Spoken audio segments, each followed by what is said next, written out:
వదినా 8 అయింది, తిందామా? నేనంటోంది అదే, కానీ నంబర్ 1 కోడలు సీరియల్ అయిన తర్వాత తిందాం. సరేలే. ఇంతకీ నా పిల్లలు తిన్నారో లేదో? ఇదిగో ఫోన్ చేసి కనుక్కో. తింటారులే వదినా, అన్ని చేసి పెట్టే కదా వచ్చా. కడుపు పడితే ఆళ్లే తింటారు, తినడానికే దొబ్బు తగులా. వదినా లేకపోతే ఏంటో తినా, 3 నెలల నుంచి ఆన్లైన్ క్లాసెస్ అని 24 గంటలు ఇంట్లోనే ఉండి నా ప్రాణం తీస్తున్నారనుకో. భరిస్తా. ఏదో ఒకటి చేసి మెల్లగా వాళ్ళ చేత 10th పాస్ చేయించారంటే వాళ్ళ కాళ్ళు వీళ్ళ కాళ్ళు పట్టుకునైనా సరే ఆ వాగ్దేవి ఇన్స్టిట్యూట్ లో చేర్పించానంటే అంతే, లైఫ్ సెట్ వాళ్ళది. అప్పుడు వాళ్ళు కూడా నంబర్ 1 అయిపోతారు. వదినా, వాగ్దేవి ఇన్స్టిట్యూట్స్ సీరియల్లో తప్ప బయట ఉండవు. ఊరుకో వదినా, నీకేం తెలీదు. ఎందుకులో పుష్కలంగా ఉంటాను. అరే నీకు బాగా ఎక్కువైపోయింది, చెప్తే వినవేంటి? అంతేలే, మీ చదువుకున్నోళ్ళకి మమ్మల్ని చూస్తేనే చులకరా. అరే మాటే మేం వినాలి, మా మాట అసలు వినరు, మమ్మల్ని పట్టించుకోరు. కాదు వదినా. ఊరుకో వదినా, నువ్వు నాతో మాట్లాడకు.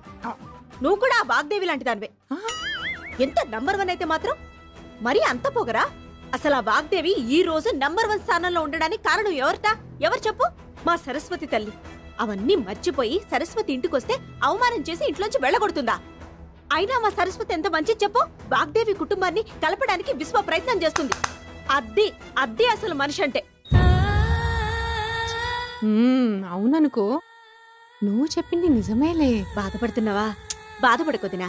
ఇప్పుడు ఎలాగైనా ఈ సరస్వతి రాహుల్ ప్రేమలో ఉంది కదా, ఇష్టపడుతుంది కదా. వీళ్ళు ప్రేమించేసుకుని పెళ్లిదాకా వచ్చేసి పెళ్లి కూడా చేసేసుకున్నారనుకో. అప్పుడు సరస్సు వాగ్దేవి ఇంటికి కోడలుగా వెళ్తే అదే కనుక జరిగితే ఇప్పుడు ఉంటుంది నా సావిరగా మా ఆయనకి గుండె కొట్టిస్తా.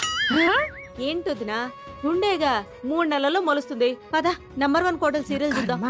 సర్లే, తర్వాత తీరిక తలగొట్టుకుంది కానీ టైం అవుతుంది. పద పద పద పద.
నా ఇంటి ముందున్న పూతోట నడిగేవు, నా ఒంటి పైన జారే నా బయట నడిగేవు.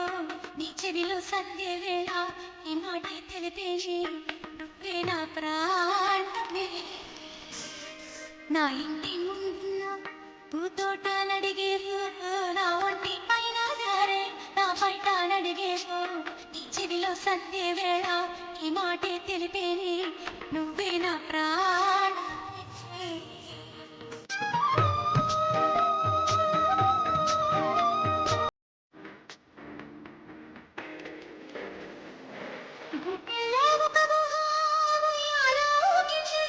మాటల్లో వెళ్ళిరాలేక పెదవుల్లో ఆగింది. ఊహలకే మాటొస్తే హృదయాలే కలిసేరు, చూపులకే నడకొస్తే స్వర్గాలే చేరేరు. నీ అనురాగం వెయ్యేళ్ళు సాగాలి, కలలన్నీ పండించి ముగ్గుల్లో తేలాలి. పరవశమే నీ ఇంటి ముందున్న పూతోట నడిగేవో, తెల్లారి నీ పైట నడిగేవో నీ చెవిలో సందే వేళ ఈ ఊసే తెలిపేని నేనే నీ ప్రాణమే.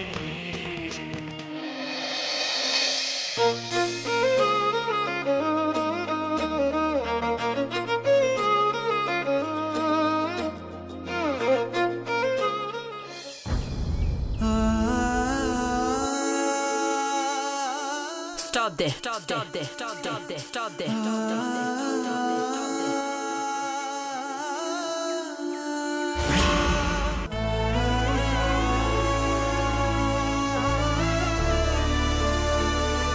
కన్నతల్లి లాంటి మీ ఊరిని, మీ పల్లెటూరిని వదిలొచ్చారెందుకు? అక్కడికే వెళ్ళండి. బయలుదేరండి. బయలుదేరండి మిస్టర్ ఈశ్వర్ ప్రసాద్ గారు.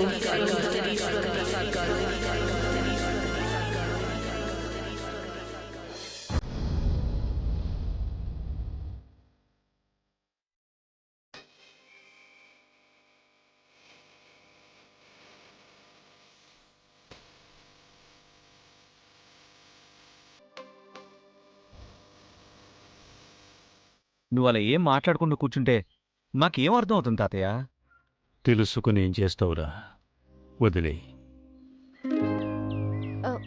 పెద్దయ్య, టీ తీసుకోండి.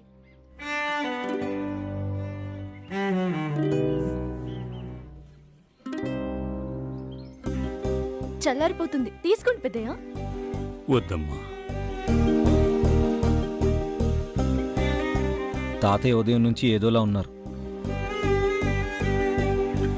నాతో కూడా సరిగ్గా మాట్లాడట్లేదు. నగదు లావాదేవీల గురించి, రాబడి లెక్కల గురించి చెప్తున్నా వినిపించుకోవట్లేదమ్మా.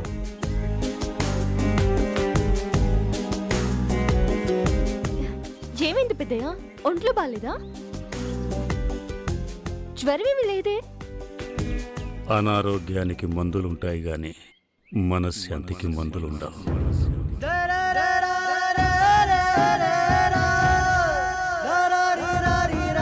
మనశ్శాంతి కావాలంటే సంతోషించే విషయాలని గుర్తుపెట్టుకొని బాధ కలిగించే విషయాలని మర్చిపోవాలి పెద్దయ్య.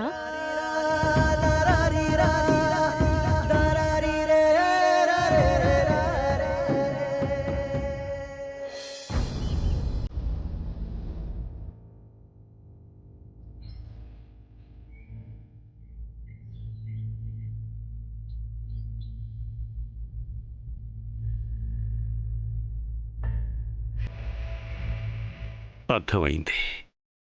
ఆనాడు వాడిని గడప దాటించావు.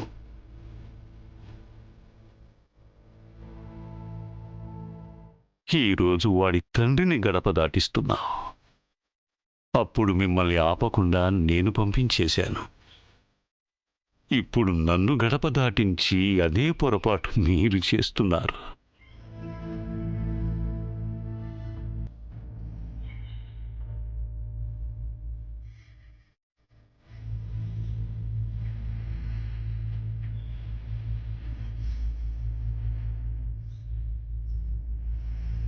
పెద్దయ్య పరధ్యానంగా ఉన్నారేంటి? పరధ్యానం కాదు, పరలోకం నుంచి పిలుపు ఎప్పుడొస్తుందా అని ఎదురు చూస్తున్నాను.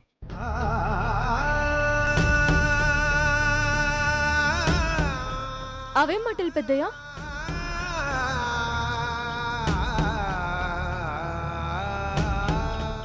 కష్టాల్ని ఎదుర్కొంటూ బతకచ్చు, సమస్యల్ని భరిస్తూ బతకచ్చు, అవమానాల్ని సహిస్తూ బతకొచ్చు, ఆస్తుల్ని పోగొట్టుకుని బతకొచ్చు.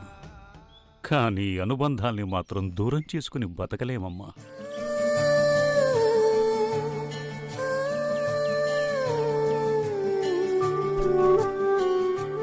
డబ్బు సుఖాన్నివ్వగలదు గాని మనశ్శాంతిని తెచ్చివ్వలేదు.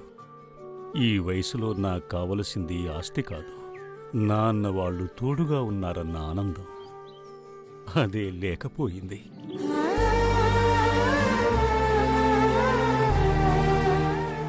లేదని లేరని ఎందుకు అనుకుంటున్నారు పెద్దయ్య?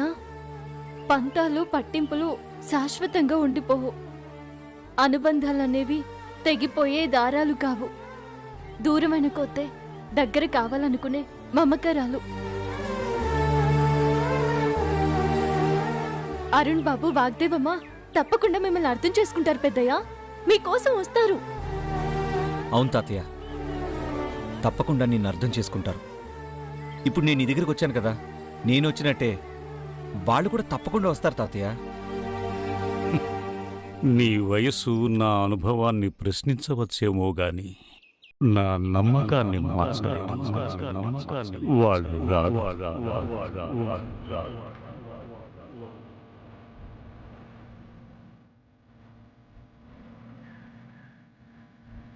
పరిస్థితులు ఎప్పుడూ ఒకేలా ఉండవన్నట్టే మనుషులు కూడా ఎప్పుడూ ఒకేలా ఉండరు పెద్దయ్య. ఏదో ఒక రోజు తప్పకుండా మారతారు. మనుషులు మారటం కోసము, పరిస్థితులు చక్కబడ్డం కోసము ఆయుష్ ఆగదు.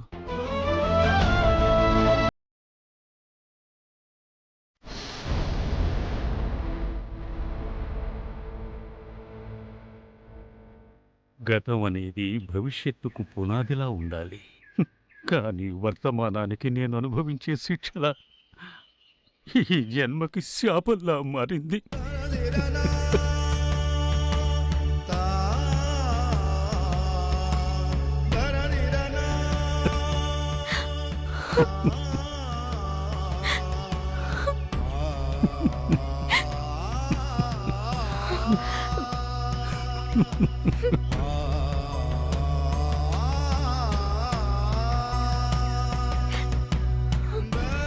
కన్నీళ్ళు కష్టాలకి సాక్ష్యాలే తప్ప సమస్యలకి పరిష్కారాలు కావు.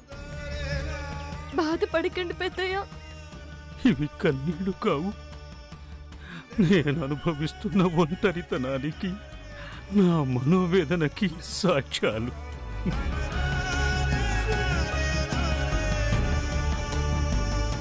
ఏంటి తాతయ్య నువ్విలా? రండి.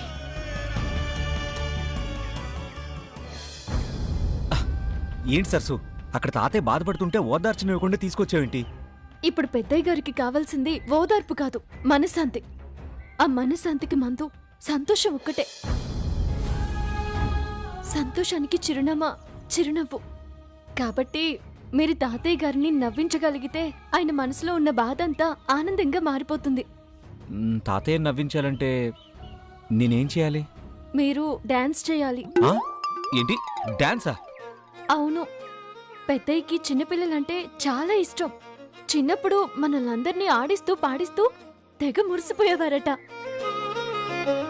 అప్పుడు మీ తాతయ్య ఒడిలో ఆడుకున్న మీరు ఇప్పుడు ఆయన కళ్ళ ముందే ఆడుకుంటుంటే ఎంత ఆనందిస్తారో ఆలోచించండి. అరే ఏంటి విషయం ఇంత లేట్గా చెప్తావా? ఇప్పుడు చూడు ఎలా ఎరగదీస్తాను, పద.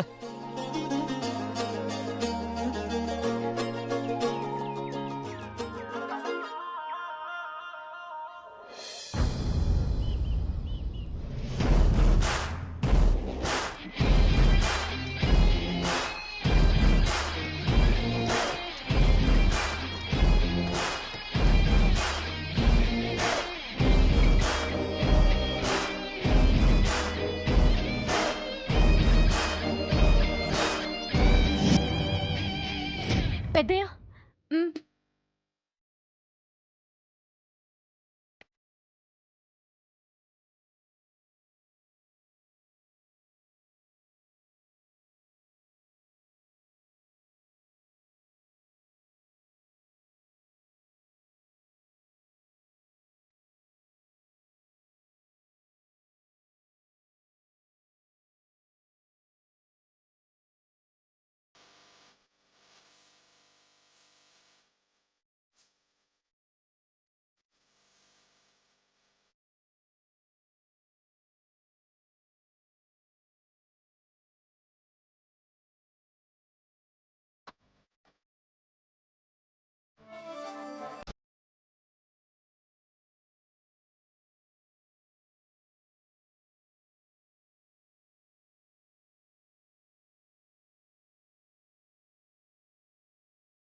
పెద్దయ్య చూడు.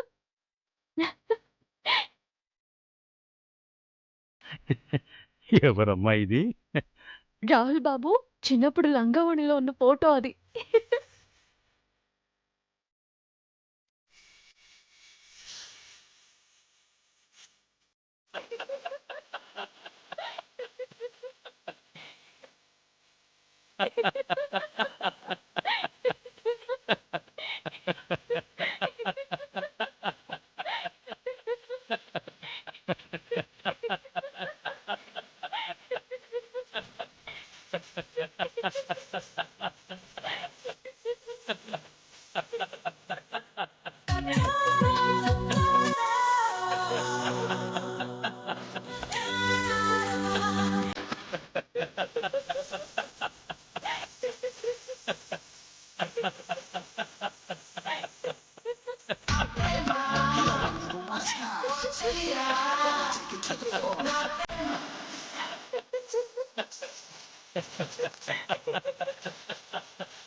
ఏంటి తాతయ్య, నా డాన్స్ అంత బాగుందా?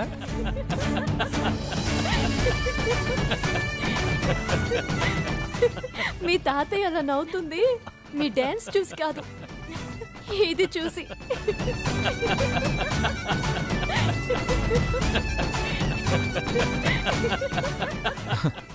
ఈ ఫోటో ఎవరిది? మీదే, మీ చిన్నప్పటి ఫోటో.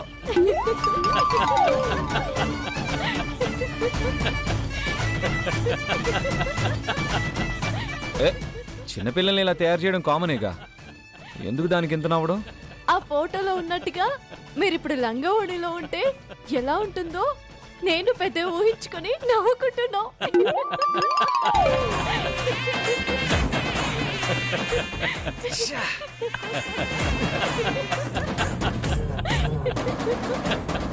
నిన్ను నా పరువు తీసావు కదా.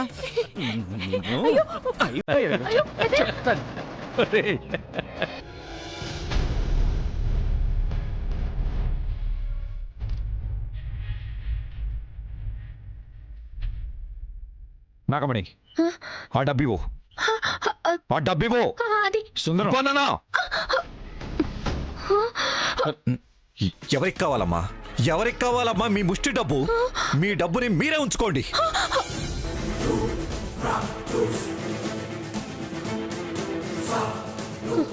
చేతికొచ్చిన డబ్బును కళ్ళారా చూసుకోకుండానే కాకెత్తికెళ్ళిపోయినట్టు అయిపోయినాది. అదృష్టం ఇంటి తలుపు తట్టక ముందే దురదృష్టం నట్టింట్లో దూరిపోయినది. నా మొగుడికి ఆస్తులు సంపాదించడం శాతకాకపోయినా ఆవేశానికి మాత్రం ఏ లోటు లేదు. పౌరుషానికి పోయి చేతికొచ్చిందని కాలు దన్నేసినాడు. పనికి రాని ఆవేశం, సేతగాని పౌరుషం.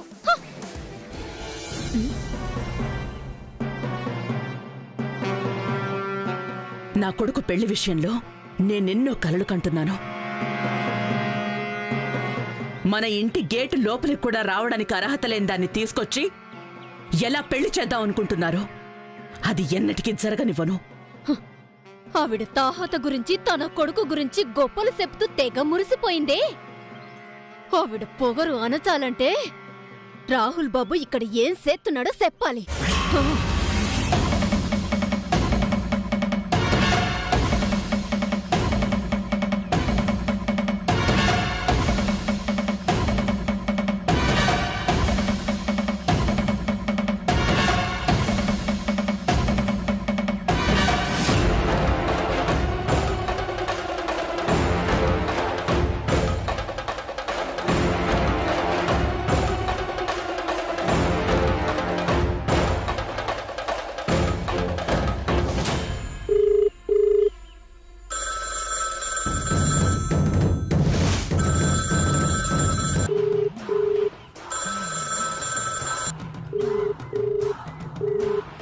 హలో,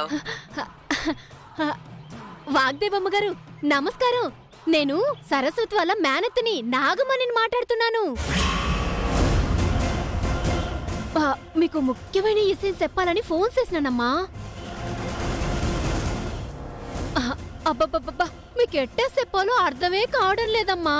కానీ మీ పరువుకు సంబంధించిన విషయం కాబట్టి చెప్పక తప్పడం లేదు. అది మీ అబ్బాయి రాహుల్ బాబు ఈ మహేంద్రవరంలోనే ఉన్నాడు.